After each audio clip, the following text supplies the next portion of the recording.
We are the nonprofit organization that was created in 1979 to build a national memorial in Washington, D.C. So our founders created our organization to build that memorial. We didn't know what it was going to be. We got permission and built that memorial, dedicated in 1982. You're in the Vietnam War and can remember some of this firsthand, and some of you might not remember it, or you might not have been alive, and I don't want to judge you on either of those standards. But I want us all to get to the same basis on about what the Vietnam War was about and understand the big picture things that we can now see all these years liberty when you're in the military. And they said we could wear our civilian clothes. Well, I'm going to do it. You can take a military member out of their uniforms and they still look like a military member.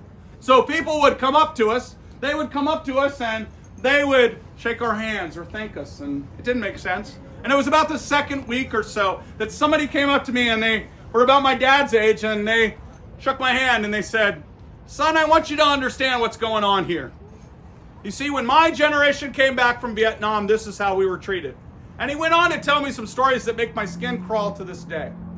He said, "We made a promise to ourselves and amongst ourselves that if another generation has to go off and fight a war on behalf of this country, we're going to make certain that they go off in the manner that they deserve.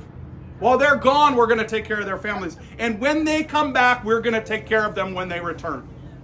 And as we amassed the troops in Saudi Arabia for that first Gulf War, they did, and they lived by that. And they were joined by their families. And when we came back, we had a homecoming parade of all those victors of that war on the National Mall, declaring victory in that war. When we went off into the next wars in Bosnia and Herzegovina, when we went in through the Horn of Africa, when we went around the world in all the wars that we've had since 1990, every single time those Vietnam veterans were joined by their families and their neighbors and their friends.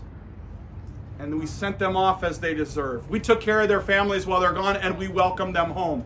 We realize as a nation, we could be against the politicians who get us in a war. We can be against the leaders who get us there, but we will never take it out on the service members willing to wear the uniform.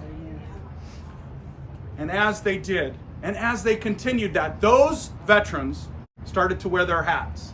They started to wear their Vietnam veteran hats, their U.S. Army hats, their Air Force hats, their Marine Corps hats, and they started wearing their shirts. That made them a proud veteran. And we as a nation started recognizing them for their contribution and their service. Now there is nothing more rewarding than seeing a small child who would normally never go up to a stranger, walk up to somebody in uniform and shake their hand and say, "Thank you for your service." And now it's commonplace for us to always make certain that we thank the men and women who are wearing the uniform and the veterans who are amongst us. That is the gift that the Vietnam generation gave us. That is the healing that was beget by the wall. And that is what transformed our nation ever since this war and this wall.